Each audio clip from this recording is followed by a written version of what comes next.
sou o Dr. Carlos Gun, sou o coordenador das UTIs do Instituto Dante Pazzanese de Cardiologia e nós vamos conversar hoje aqui com vocês sobre embolia pulmonar, conduta atual no manuseio e tratamento da embolia pulmonar. Bem, bom dia a todos, é um prazer estar aqui na Beneficência Portuguesa novamente e rever os nossos amigos, antigos amigos, eu não vou falar de quanto tempo, mas é muito interessante rever aqui.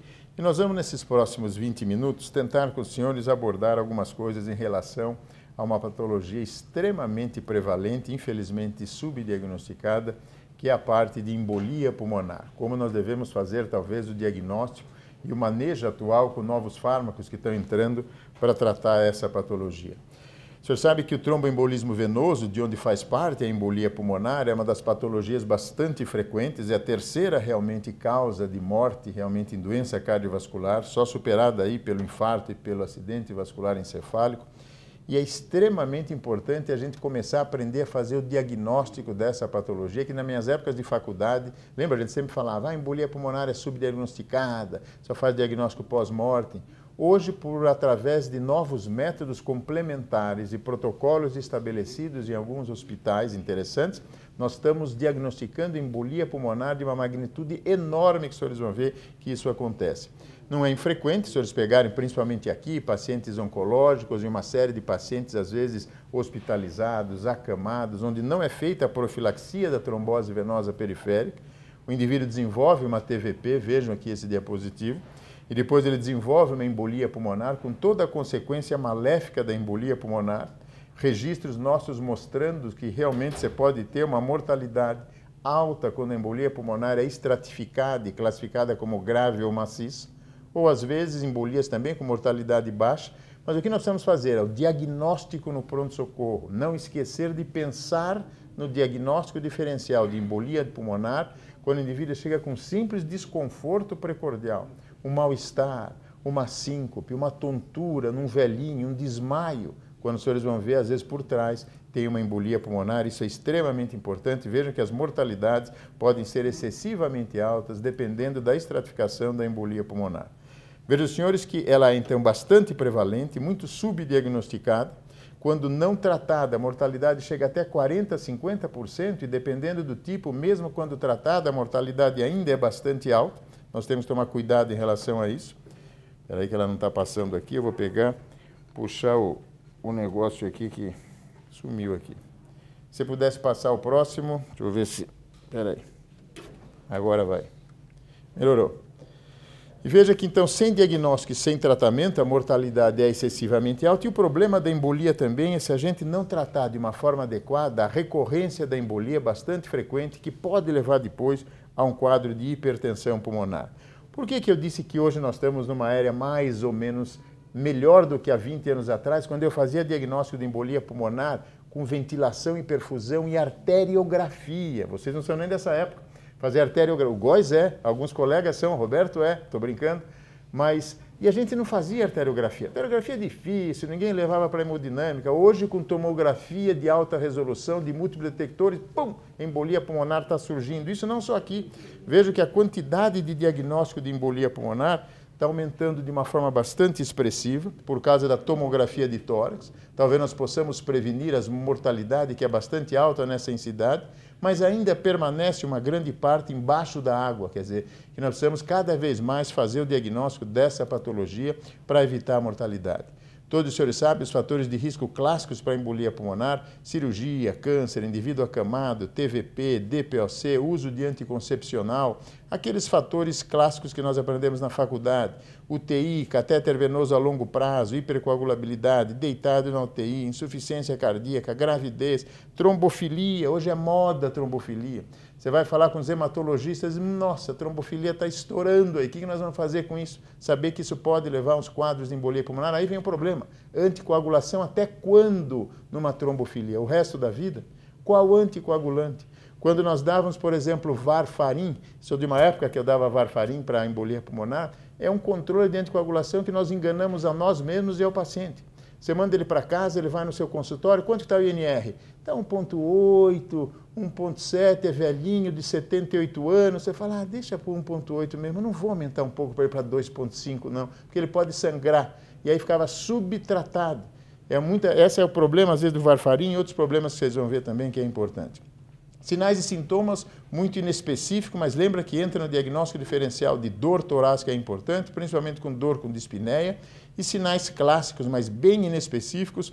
Não vão esperar ter hemoptise, aqueles carro hemoptoico clássico, isso é de livro. Na prática, vocês vão encontrar muito pouco embolia pulmonar desse jeito, mas tem que lembrar dos sinais e sintomas. E aí todo indivíduo no seu pronto-socorro, na clínica, tem que usar algum score de probabilidade de embolia pulmonar. Se vocês quiserem usar o score de Wells, que é simples, ele pontua uma série de itens e, conforme a pontuação do indivíduo, ele pode ter uma baixa probabilidade, intermédia probabilidade ou alta probabilidade de embolia pulmonar para você estabelecer o seu tratamento. Quando nós falamos de diagnóstico, eu diria para vocês que o diagnóstico de embolia pulmonar depende daquilo que você tem no seu hospital. Claro que se a probabilidade do indivíduo chega, você fez o score de probabilidade e ela for alta já, se a probabilidade é alta, você já praticamente hoje vai direto para uma angiotomo. E a angiotomo normalmente pode mostrar ou não embolia pulmonar, e aí se for positiva você trata, se for negativa você não trata. Nós vamos pedir só realmente o dedímero, que é relativamente inespecífico, para aqueles indivíduos que são de baixa ou intermédia probabilidade. Aí você faz um dedímero, se o dedímero for positivo, aí você vai para a angiotomo, se a angiotomo for positiva, você trata. Se o dedímero for negativo, você vai procurar outras causas de embolia pulmonar. O que eu quero só dizer nesse slide é que tomografia, ecocardiograma são muito importantes para a gente estratificar a gravidade e o prognóstico do paciente com embolia pulmonar. Isso é do último guidelines que veio agora em 2014, em agosto saiu de embolia pulmonar, dizendo que você tem que dividir, classificar o indivíduo com embolia pulmonar. Lembra? O indivíduo pode ter choque, que é o importante, a embolia chamada maciça, você vai direto para a angiografia. Se essa angiografia realmente ele está chocado, vai para a angiografia positiva, claro que você vai tratar, nesse caso, principalmente com trombolíticos ou coisas mais agressivas. Se você tem, às vezes, indivíduos chocados, né? Você faz uma angiografia, uma CT, veio negativa, você pode fazer e deve fazer um ecocardiograma para ver se tem sofrimento de ventrículo direito ou não. Se tem sofrimento de ventrículo direito, você segue a rota da angiografia e discute o tratamento ou não. Se não tem nenhuma sobrecarga de ventrículo direito, você vai procurar outras causas de embolia pulmonar. Então é sempre importante você estratificar com choque ou embolia pulmonar sem choque ou hipotensão. Depois na discussão nós vamos bater um papo em relação à estratégia desse manuseio. Então uma mensagem importante é sempre estratificar o paciente com embolia pulmonar, se ela é grande, maciça, é aquela que tem hipotensão e choque. A submaciça tem disfunção de VD, mas não tem choque, não tem hipotensão, e a embolia pequena. Infelizmente, nessa aqui, que a gente devia de rotina realizar trombolítico no mundo real, o trombolítico é muito subutilizado. Ele deve ser utilizado principalmente nessa estratégia aqui, sem dúvida nenhuma, e nesse tem alguns trabalhos interessantes, embora o sangramento aumente, mas depois a gente vai discutir com o senhor. Então a mensagem é sempre estratificar.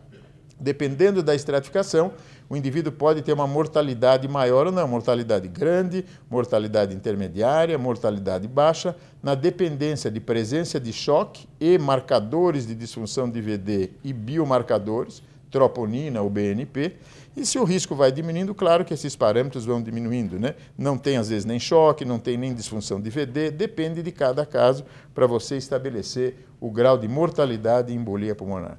Eu diria umas questões frequentes para a gente que é bastante prático. Por exemplo, embolia pulmonar, devo iniciar anticoagulante? Qual anticoagulante devo iniciar? Qual a dose apropriada? Como monitorar o tratamento a longo prazo? Quais as evidências clínicas que suportam o uso de uma terapêutica em relação a outra? Quais as complicações e por quanto tempo eu devo tratar o paciente com embolia pulmonar? Eu acho que não tem dúvida nenhuma, embolia pulmonar, já que a grande maioria, senhores, lembre que a embolia pulmonar ela é normalmente pequena, que dá uns 60%, a intermediária dá uns 30%, 33%, e a grande com choque, 8% a 10%. Quer dizer, em torno de, vejam bem, 30% com mais 60%, 80% das embolias são sem choque que nós devemos tratar, fazer uma estratégia terapêutica. Anticoagulante, com certeza sim. Durante muitos anos, lembra que a gente usava o heparina de baixo peso molecular ou outro anti-10A, que é o Fondaparinux, mais antivitamina K clássico. Começaram a surgir agora os novos anticoagulantes que você, às vezes, não precisa fazer essa terapêutica de anticoagulação inicial. E eu era de uma época que eu tratava embolia pulmonar com heparina não fracionada, nem heparina de baixo peso eu usava. E aí ficava controlando a anticoagulação, que é um horror. Famoso, aumenta o ml, tira ml, e vai para o laboratório, e volta, fica totalmente fora da faixa. Minha cabeça ficava anticoagulada, o paciente pessimamente anticoagulado.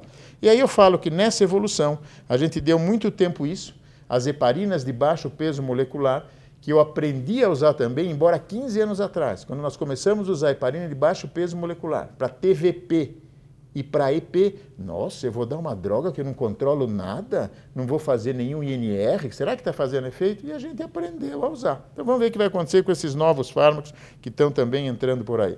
Veja a problemática do Brasil. Quando a gente tenta manter o INR na faixa, aqui na América do Sul, só 44% dos pacientes ficam controlados na faixa terapêutica. E nós sabemos que os indivíduos que precisam ficar anticoagulados, 50% a gente não anticoagula, por medo, por idade, por uma série de motivos.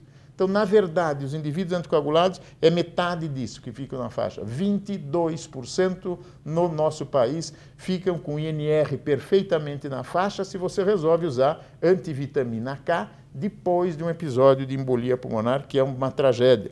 Veja no Brasil, o Brasil, teoricamente, o TTR, baseado num desses estudos aqui para a FA, mantém na faixa em torno de 50%, no máximo 50%, mantém o INR na faixa. Mas eu quero dizer, 50%.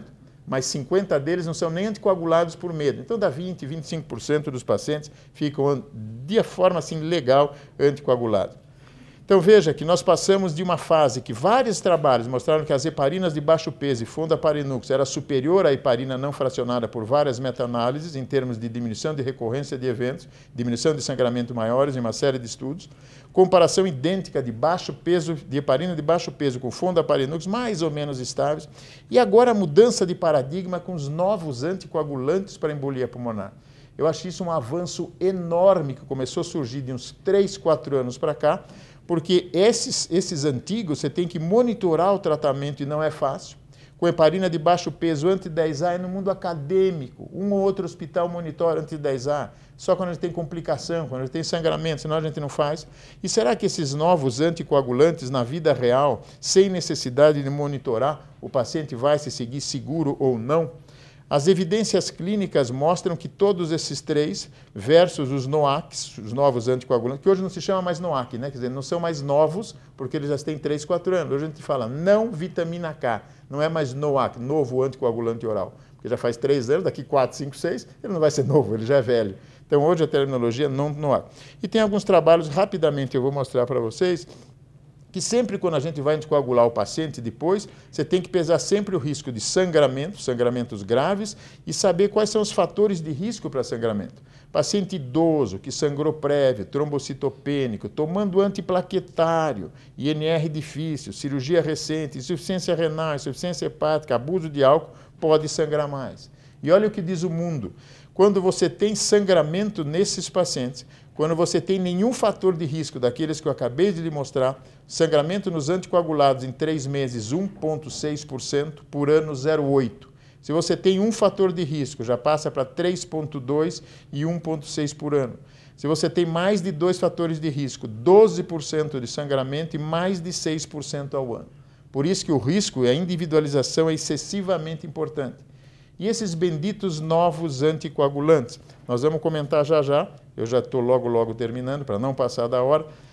Dizer também que trombolítico é muito importante, depois talvez nós vamos discutir qual trombolítico fazer, principalmente o TPA, a streptokinase está saindo do mercado, já saiu do nosso mercado, mas é importante para preservar a árvore pulmonar e preservar, talvez, diminuir a incidência de hipertensão pulmonar tardia. E talvez o anticoagulante oral hoje, bem melhor do que as heparinas de baixo peso, e as varfarinas são esses aqui, são os anticoagulantes orais via oral. Por quê?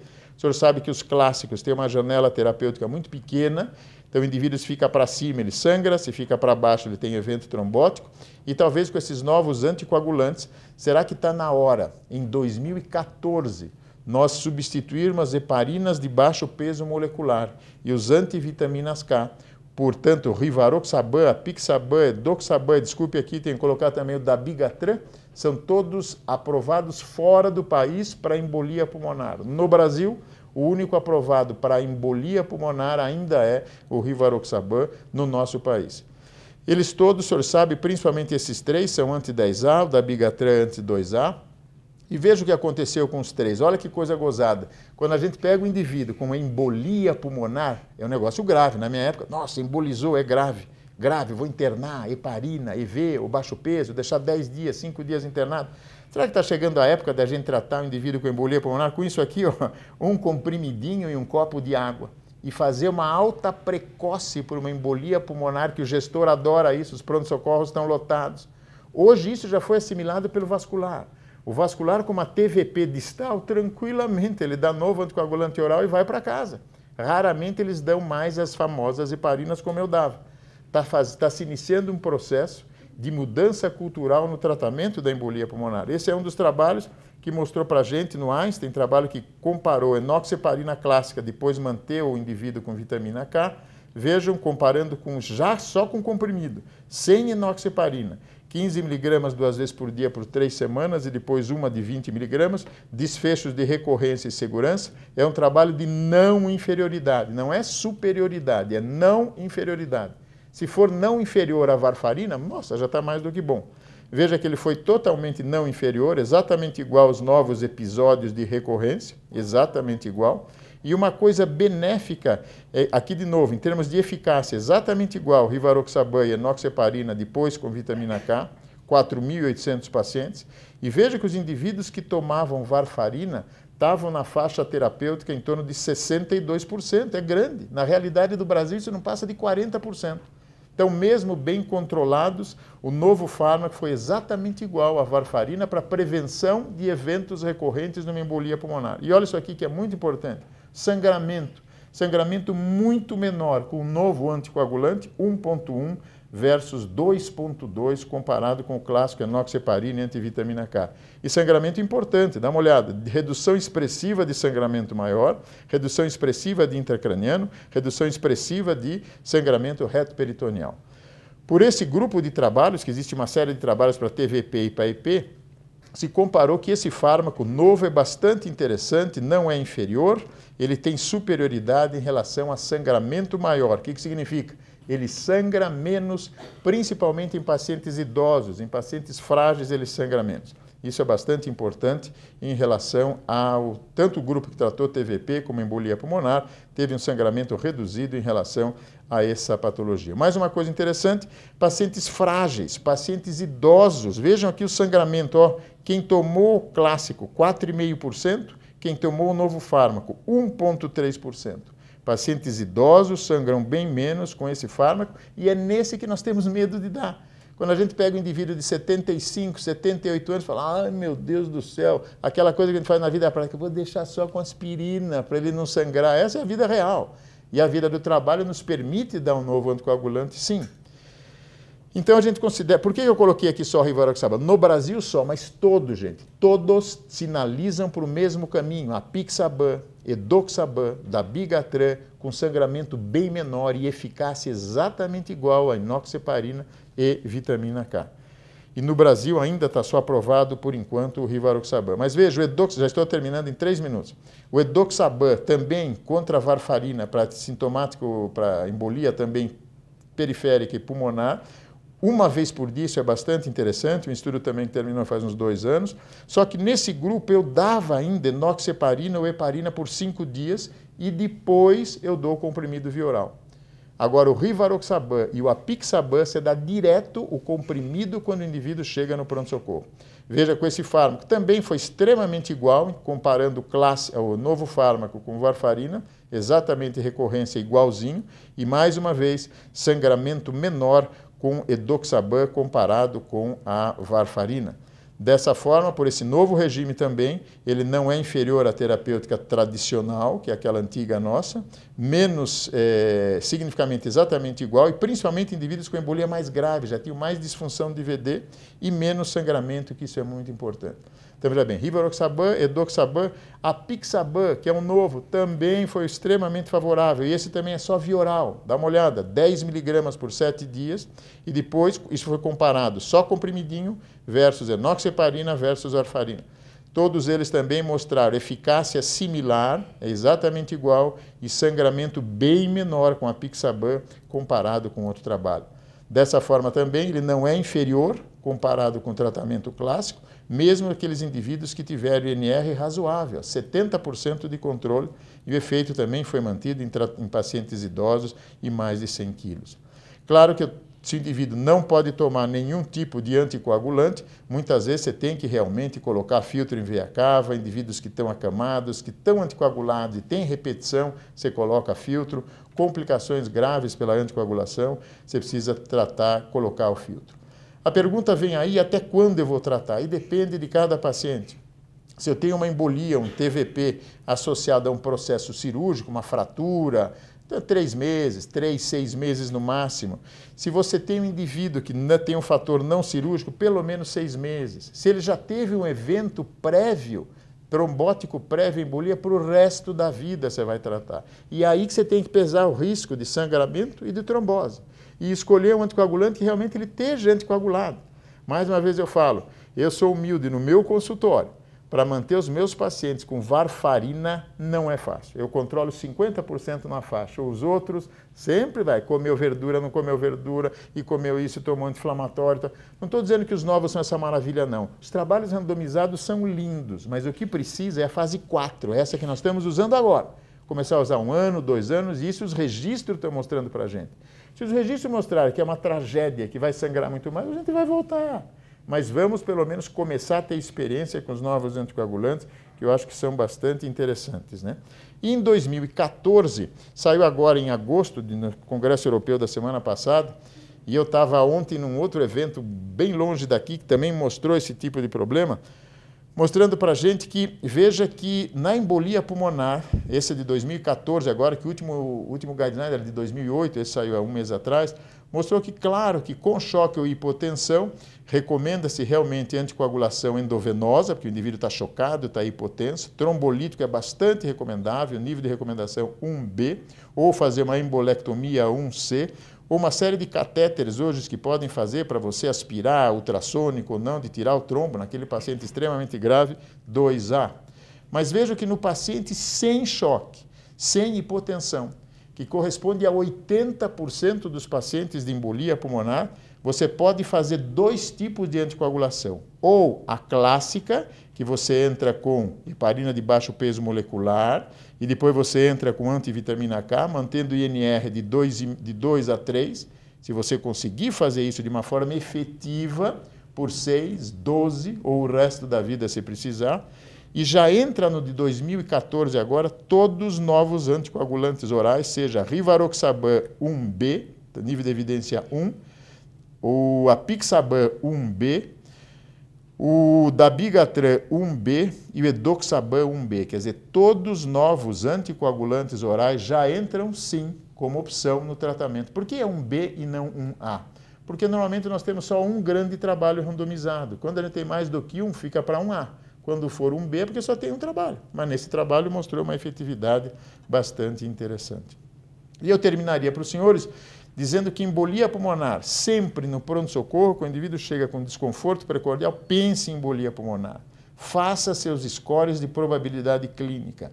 Use principalmente métodos, se você tiver, modernos de embolia pulmonar. Mas se você não tem, tudo bem. Predição clínica, ecocardiograma, e se na suspeita, trata. Como eu fazia isso há 20 anos atrás. Só que hoje a maioria desse hospital, do hospital dos colegas, a tomografia está cada vez mais fácil, né? Estratifique a embolia pulmonar. Anticoagule o mais rápido. Cuidado com recorrência para evitar hipertensão pulmonar. E qual a escolha do fármaco entre esse e esse, nós temos que escolher com parcimônia. Boa sorte, é muito importante para todos. E eu vou terminar com uma brincadeira aqui. Nós montamos um programa recentemente de Praticando o Tratamento da Embolia Pulmonar. Imagine os senhores que nós temos aqui um golzinho 2008, que significa heparina. Não estou dizendo que ele não é bom, não. É bom, hein? Um golzinho 2008, heparina de baixo peso molecular e varfarina.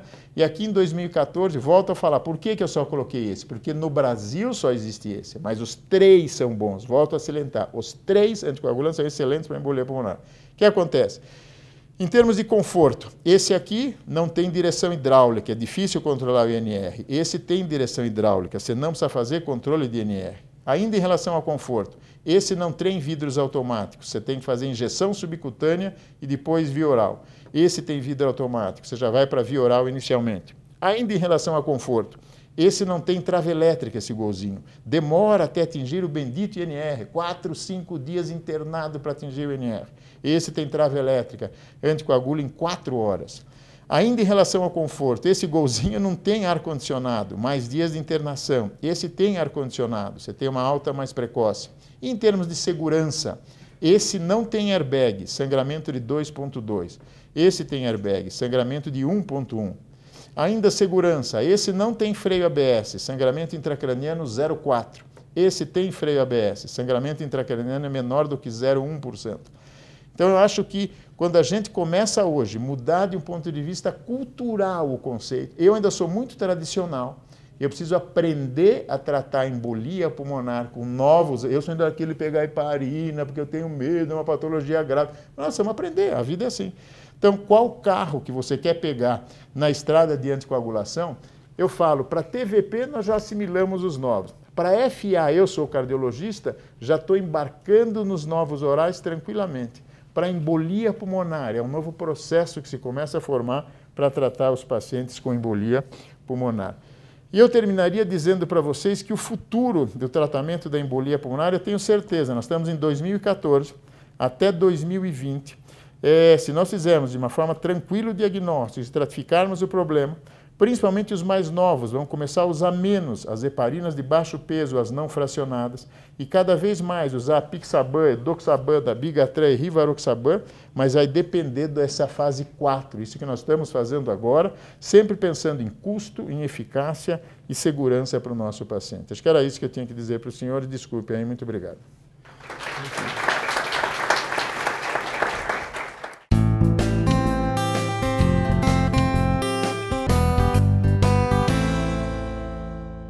Bom dia, meu nome é Luiz Monteiro da Cruz, eu sou médico intensivista,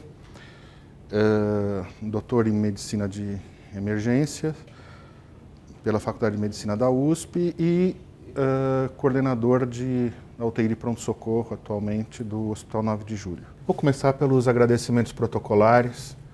Roberto, muito obrigado pelo convite para estar aqui. Realmente é um prazer. Eu conhecia muito pouco da BP e fiquei muito bem impressionado. Por outro lado, também preciso expressar meu constrangimento por falar depois de uma aula espetacular como essa, que trouxe para a gente em poucos minutos uma abrangência muito grande, desde o diagnóstico até o tratamento agudo e de longo prazo da embolia pulmonar. Gostaria só de mas chamar a atenção sobre algumas coisas novas que nós estamos tendo que lidar com a embolia pulmonar. Toda a dificuldade nós somos totalmente contemporâneos, nos formamos todos no mesmo ano, que nós lidamos ao longo dos anos para o diagnóstico de embolia pulmonar, e o avanço que nós vimos, principalmente ao longo da última década, nos confrontam hoje com uma outra situação. Quer dizer, é o que fazer com o achado incidental de embolia pulmonar. Principalmente pacientes oncológicos que vão fazer exame de imagem de tórax com finalidade outra que não de avaliação de probabilidade de embolia pulmonar, e sim para estadio de doença, por exemplo, e vem um achado espúrio, um achado não relacionado à indicação do exame de embolia pulmonar. Provavelmente muitos de vocês já se encontraram nessa situação. O que fazer com esse paciente onde o achado de embolia pulmonar foi uma surpresa? Aí você vem com todas aquelas questões. Bom, mas o exame não foi feito com esse objetivo, ou seja, não houve protocolo de tempo de infusão do contraste, de tempo de aquisição de imagem. Tempo de aquisição de imagem já foi uma coisa importante. Hoje, os novos tomógrafos têm um tempo muito rápido de aquisição de imagem, então cortam esse problema. Hoje nós temos algumas publicações já, e por coincidência, por conta de outra situação, eu fiz um levantamento recente sobre isso, mostrando que esse paciente de achado incidental de TEP deve ser tratado da mesma maneira que os pacientes para quem você pede o exame de imagem com a intenção de diagnosticar uma embolia de pulmão. Então isso eu acho que ainda pode ser campo de discussão, mas o consenso hoje, pelo que a gente tem visto em literatura, é tratar esse indivíduo como embolia de pulmão, ponto, sem maiores outras discussões. Outro ponto que nós estamos vivendo, a questão da trombólise, do tratamento mecânico da embolia pulmonar, não é uma coisa nova. Isso tem mais de 20 anos. Entre 20 e 25 anos atrás, isso começou a ser feito, principalmente o tratamento mecânico, e foi abandonado por aumento de mortalidade. Novas drogas, que para quem for ver a história da medicina, a trombólise coronariana também começou como trombólise in situ, trombólise durante o cateterismo, para depois passar para a trombólise sistêmica. Esses passos correram também na trombólise farmacológica da embolia pulmonar. E hoje habitualmente a droga de eleição é o RTPA e você tem uma segurança maior. Como qualquer intervenção terapêutica, até num episódio febril, numa gripe, sempre se deve levar em consideração o benefício, a indicação da terapêutica versus os riscos da terapêutica. Quando me perguntam se tal ou qual abordagem tem risco ou é desprovida de risco, eu costumo dizer, olha, me aponta uma coisa na vida que não tem risco, o amor tem risco. Não tem nada que você faça na vida que não ofereça risco. Você pesa sempre o risco versus o benefício do tratamento. Numa situação de gravidade da doença, como no TEP com choque,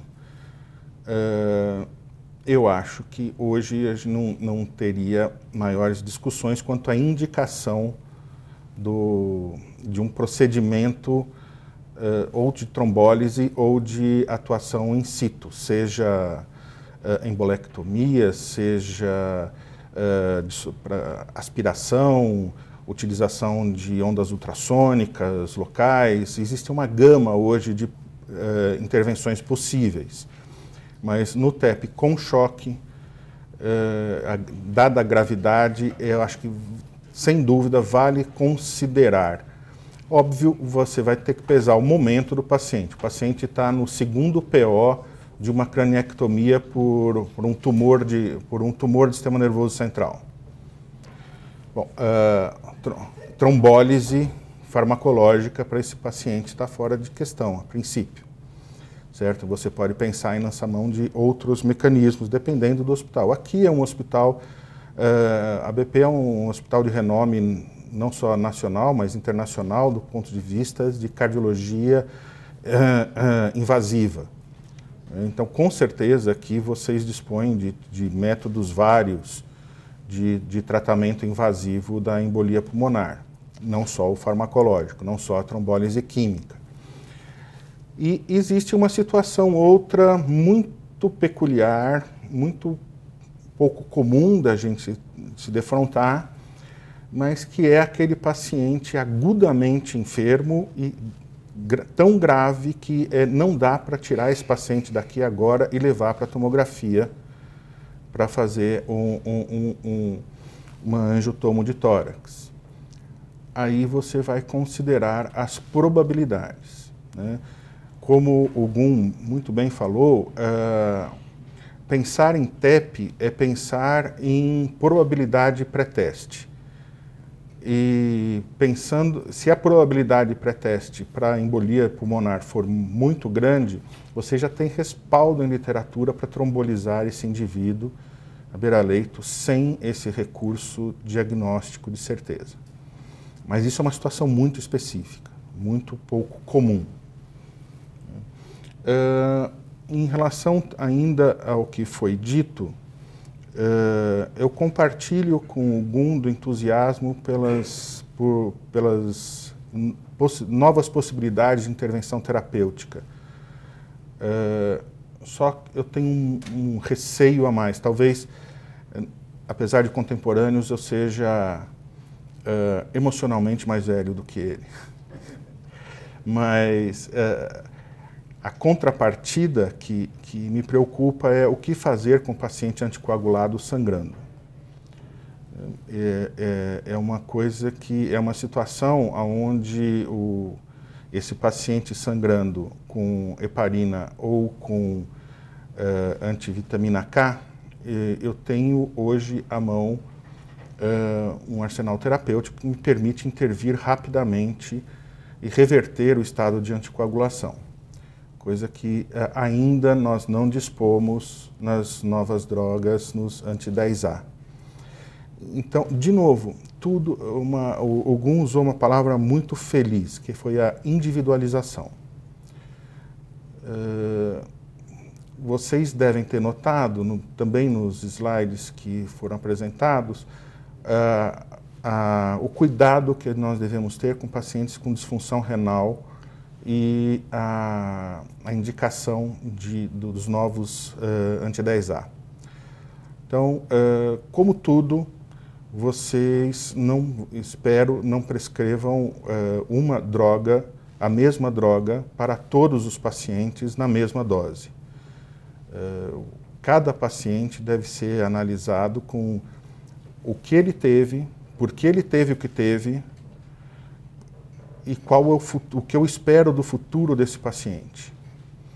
Lembrar que quando nós anticoagulamos um paciente, após o diagnóstico, após passada a tempestade, ou nem tão tempestade, da fase aguda da embolia pulmonar, nós passamos a fazer uma terapêutica de prevenção.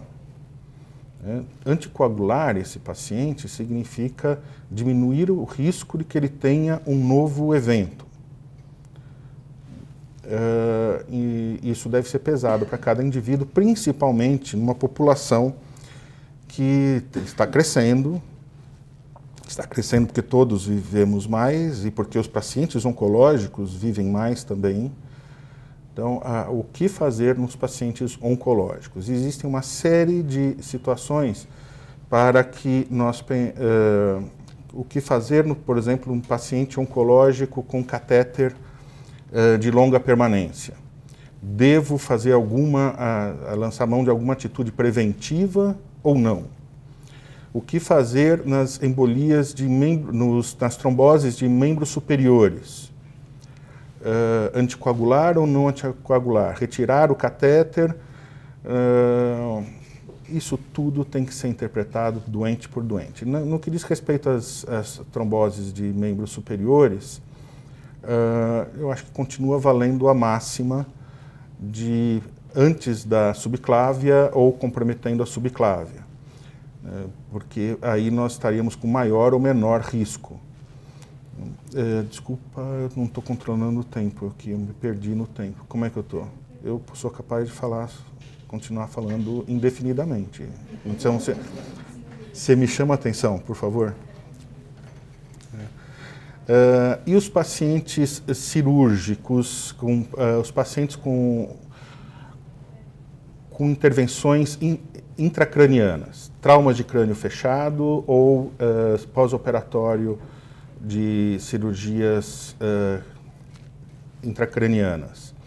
Como prevenir e como tratar embolia de pulmão nesses pacientes? Vocês veem que nós estamos num momento muito feliz da evolução. Nós começamos aqui numa situação de 30 e poucos anos atrás, que foi quando nós nos formamos, numa dificuldade tremenda de fazer um diagnóstico de certeza. Acredito que a maioria de nós deve ter tratado embolia de pulmão com um diagnóstico presuntivo e não um diagnóstico definitivo, ou seja, não tratávamos tanto assim, né, para uma situação onde nós estamos passando a nos preocupar com tratar ou não tratar o achado incidental de embolia de pulmão. Ou seja, o diagnóstico é muito mais pensado hoje, muito mais feito hoje. Isso vai em decorrência tanto da educação e do treinamento das pessoas, quanto da evolução da tecnologia que nos permitiu chegar a esse ponto. Quando começou o diagnóstico tomográfico, o diagnóstico tomográfico não era uma certeza, até que hoje a gente faz diagnóstico de TEP subsegmentar, né, com tomografia. E eu acho que nós temos esses desafios hoje. Escolher o paciente, primeiro, como prevenir para todo mundo. Subpopulação, doente oncológico, como trabalhar com esses pacientes. Subpopulação da subpopulação, paciente oncológico com catéter de longa permanência. Segundo, eu acho, e eu acredito que seja o mesmo aqui, a molecada está pensando bastante em TEP ultimamente. É só a gente ver a quantidade de angiotomos que são pedidas nos pronto-socorros, né? Inclusive, às vezes, a gente até senta com um colega e pensa, mas, desculpa, mas por que você pediu angiotomo para esse paciente? Então, a gente acaba fazendo diagnósticos outros pelo angiotomo de tórax. Por favor, levem sempre em consideração um score, como o Gun falou. Concordo com o Gun também que o Wells é o score muito fácil de ser utilizado. E lembrar daquele que tem grande peso no score de Wells, que é a existência de um diagnóstico alternativo prevalente. Outro dia, é verdade, eu vi ser pedida uma angiotomo para uma moça que estava com febre, calafrio, tosse e dor torácica, antes do raio-x de tórax. A moça tinha uma pneumonia. Certo? Então, considerem outras possibilidades, mantenham, tem uma música que diz, né, o importante é manter a mente aberta, a alma ereta e, bom, não me lembro o resto, mas é importante manter a mente aberta. Né? Você, ao atender um público geral num pronto-socorro, você deve desvestir a roupa de cardiologista e pensar de maneira mais larga nas outras possibilidades diagnósticas. E, quando necessário, a dúvida persistindo, peça uma angiotomo de tórax. Concordo com o Gun em relação ao dímero D. Certo? Dímero D, a meu ver, é um exame de pronto-socorro só, não é exame para doente internado. O doente está internado, está acamado, fez um procedimento, seja ortopédico, seja lá o que for, o dímero D é um exame muito sensível e pouco específico. Então, vamos pensar em dímero D só em porta de pronto-socorro. E eu acho excelente para o paciente de baixa probabilidade pré-teste. Alta probabilidade pré-teste, concordo com o Gun, esqueça dímero D, mesmo que ele seja negativo, ele não vai interferir no seu raciocínio clínico. E a probabilidade intermediária, como tudo aquilo, é tipo um PSDB da vida, né? Pode ser, pode não ser, vai para lá, vai para cá, meu Deus do céu, o que será? Né? Particularmente, isso aqui é particular. Em probabilidade intermediária, eu não peço, não acho que esteja errado quem pede. Certo? Outras alternativas diagnósticas, como alteração eletrocardiográfica de embolia de pulmão. Ah, mas a gasometria, o PO2 está bom. Ah, mas esquece, certo? O valor discriminativo de cada uma dessas coisas isoladamente não leva a nada. No paciente que chega ao pronto-socorro em choque, o ecocardiograma pode ser um método de ajuda. Tudo vai depender da sua facilidade em fazer um angiotomo, um eco. O ecocardiograma está deixando de ser um exame exclusivamente do especialista, do ecocardiografista, para se tornar um exame cada vez mais, um método diagnóstico também do socorrista e do emergencista e do intensivista. Então, para muitas coisas, o futuro, os próximos emergencistas, acho que não a geração de vocês ainda, mas a geração que está por vir de emergencistas e a geração que já está vindo de intensivistas, é uma geração capacitada a usar o aparelho de ultrassom e trocando o transdutor, passar um catéter, fazer um ecocardiograma beira-leito, um ultrassom abdominal beira-leito, etc. Então, eu acho que nesse paciente agudamente enfermo, daqui a algum tempo nós vamos estar usando o ecocardiograma beira-leito também, feito pelo socorrista.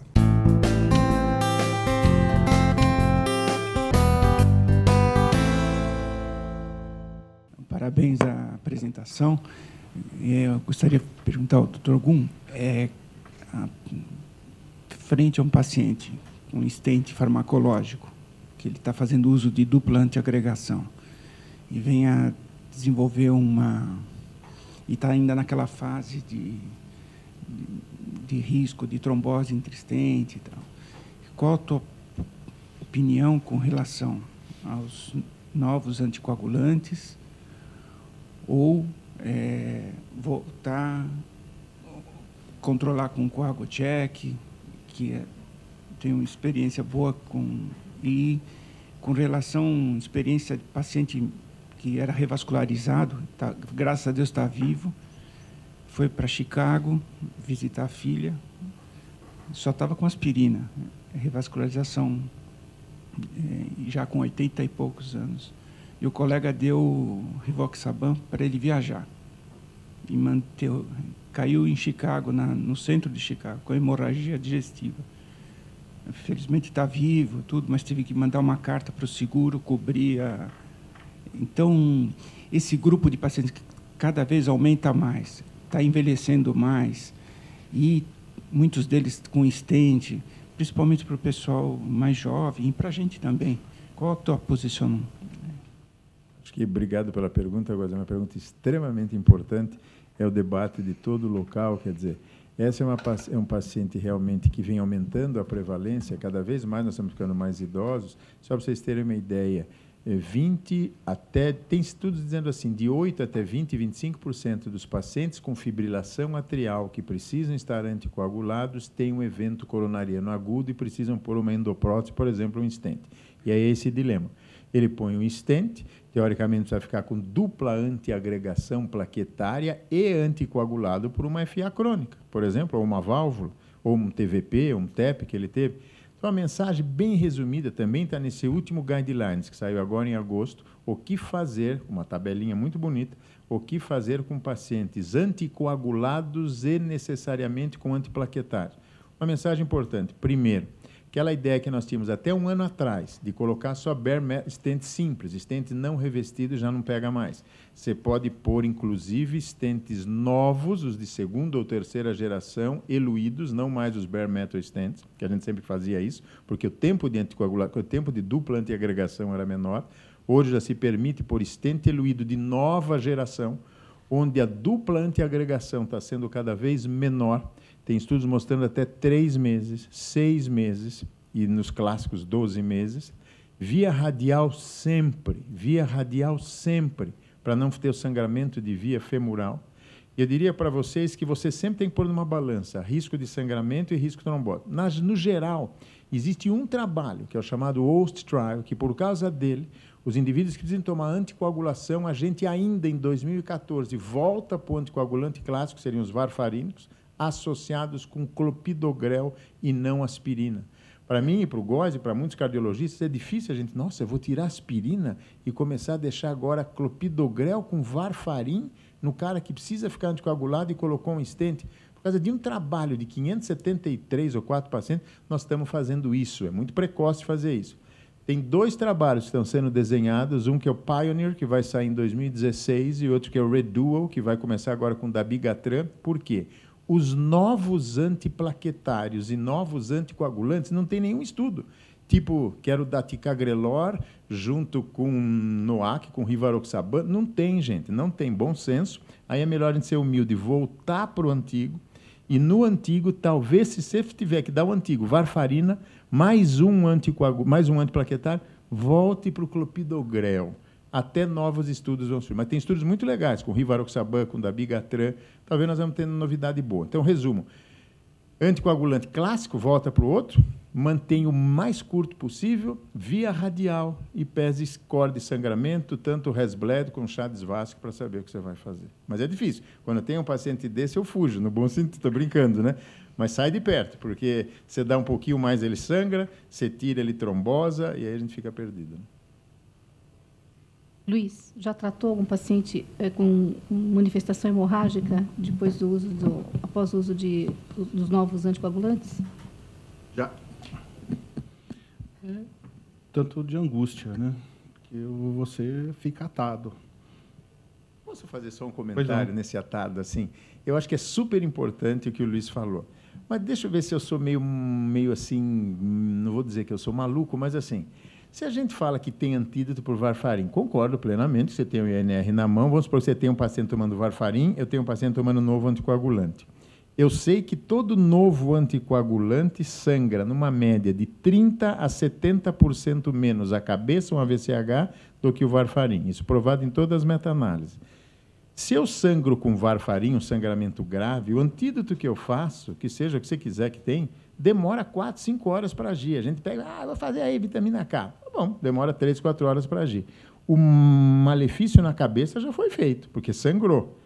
O novo anticoagulante oral também vai fazer o mesmo malefício, vai sangrar do mesmo jeito. Só que como ele tem uma meia-vida muito mais curta, qualquer um dos 3, você diminui a concentração sérica e o sangramento também tende a diminuir com ou sem antídoto, porque o antídoto, na hora de uma VCH, o estrago vai ser feito com ou sem o antídoto. Então, é uma coisa que todo mundo se preocupa, acho que tem que se preocupar mesmo, é importante, mas talvez esse temor de não ter antídoto, talvez vai acabar, que está surgindo antídoto que já está em fase 2, que é o Andexanet, é um anticorpo contra o anti-10A, que já está, vai demorar uns 2 anos para sair no mercado, e o preço deve vir estourado, com certeza. Mas eu não sei, eu sinceramente eu estou aprendendo a usar o novo anticorpo. Quando eu tiver um sangramento cerebral, mesmo com varfarin, eu também fico preocupado, porque é uma tragédia. Eu suspendo, demora 24, 48 horas, mesmo que eu faça em 3, 4 horas, demora para dar uma subidinha. Com o novo, você pode fazer complexo protrombino, pode fazer feiba, enfim. É discutível, é legal isso, tem de tudo que é jeito, né? Não, os sangramentos intracranianos são uma parte do universo das hemorragias, das hemorragias possíveis, claro, com pacientes anticoagulados. A hemorragia digestiva é também prevalente, sem contar retroperitônio, eventualmente trato urinário, mas o complexo protrombínico em relação às intoxicações por cumarínicos, ou mesmo na reversão rápida da ação cumarínica, complexo protrombínico você corrige um INR em pouco tempo. Né? Enquanto que o uso do complexo protrombínico, os inibidores 10A, prescreve, às vezes eu já vi ser prescrito, mas por puro desespero de causa, né? Porque não há... Pois não. Ainda não tinha os novos anticoagulantes. Esse é um exemplo bem clássico. Um paciente chegou em abdômen agudo, na faixa terapêutica, estava entre 2,5, que eu acompanhava há muitos anos. e realmente foi revertido. Meio-dia ele estava em sala, com antivitamina K e complexo protrombínico. É um caso, ele está vivo até hoje, velhinho e tal, mas é bem interessante. O colega conseguiu intervir, e ele com uma faixa terapêutica de 2,5, foi o único e primeiro caso que eu vi com uma reversão. Esses novos, a gente vai ganhar experiência. Então, é interessante. Voltando, né? Acho que tudo o qual droga para quem, né?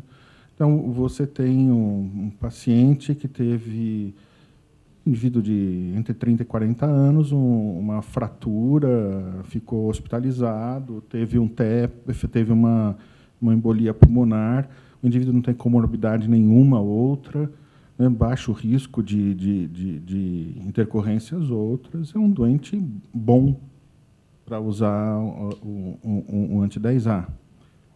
Você tem, por outro lado, um indivíduo de 70 anos, renal crônico. Você não vai prescrever, GUM não vai prescrever anti-10A para ele. Então, é o que para quem? Sempre. Eu acho que essa mensagem é super importante. Se é uma droga, entre aspas, novos anti-10A, nova, você fala 2, 3 anos, vamos começar com os baixo risco, naquele paciente que tem um risco de sangramento pequeno. Temos que pegar a experiência. Se você for usar nesse ciência renal, você vai matar o paciente sangrando, porque eles são potentes e sangram, não é bolinho, não, sangram. Então, é a mesma analogia quando a gente faz com heparina de baixo peso. Lembra 10 anos atrás, para você tratar uma TVP ou uma EP, eu dava heparina não fracionada. Aí eu comecei a dar heparina de baixo peso. Fiquei 15 anos tratando embolia pulmonar ou TVP com heparina de baixo peso. Mas também naquele paciente renal, com insuficiência hepática, dá medo também, porque ele também sangra. Se você usar errado, usar a dose incorreta, ele vai sangrar. Então, nós temos que aprender com bom senso, com calma, e estratificar risco. E eu sempre falo, guidelines é lindo na palavra, no papel, quando fala um A, um B, um C. Tudo isso, desculpa, eu sou a favor dos guidelines, mas guideline não espelha nada a vida do consultório dele, do Góes, ou do Roberto, ou minha. É 20% e 30% só dos pacientes que entram nos trabalhos randomizados. 70%, 80% do real world não é guidelines. E nós fazemos muito medicina de extrapolação, que às vezes tem que ir com muito cuidado. Os registros já nos mostram um pouquinho melhor. Agora, registro tem muito bias, tem muita tendência, mas os registros espelham a vida real. E estão tendo registros excelentes de uma série de fármacos novos, registros interessantes que vão nos ensinar realmente essa fase 4, o que vai acontecer. Mas calma, bom senso, nada... Quando a gente vai ficando velho, baixa, deixa a poeira sentar, deixa ver o que acontece, para depois a gente embarcar, né? Mas são novidades que a gente precisa discutir. Eu nunca pensava, 2, 3 anos atrás, pegar um paciente com uma embolia pulmonar pequena, sem disfunção de VD, sem hipoxemia, sem marcador de injúria, BNP ou troponina alta, e a embolia. Fiz lá, tem embolia sem repercussão. 30% a 40% das embolias são assim. Se eu estratifico o risco, se eu vejo que ele tem baixo risco de sangramento, tranquilamente, em hospital particular, eu trabalho em outro hospital particular, eu dou anticoagulante oral, dou alta precoce para o paciente, o gestor adora isso, porque na transição, quando eu fazia heparina de baixo peso para vitamina K, 5 dias internado, o PNR entrar na faixa. A lavanderia, a enfermagem, a monitorização. Então, custo é relativo, a gente tem que fazer o custo indireto. Mas nas embolias pequenas, eu acho que vale a pena pensar nos novos. Eu acho que é interessante começar a pensar. Estava comentando com o Carlos, e há 25, 30 anos, a principal causa de morte obscura era a embolia pulmonar. Dizia, morreu, mas deve ter sido embolia, porque a gente não tinha como diagnosticar.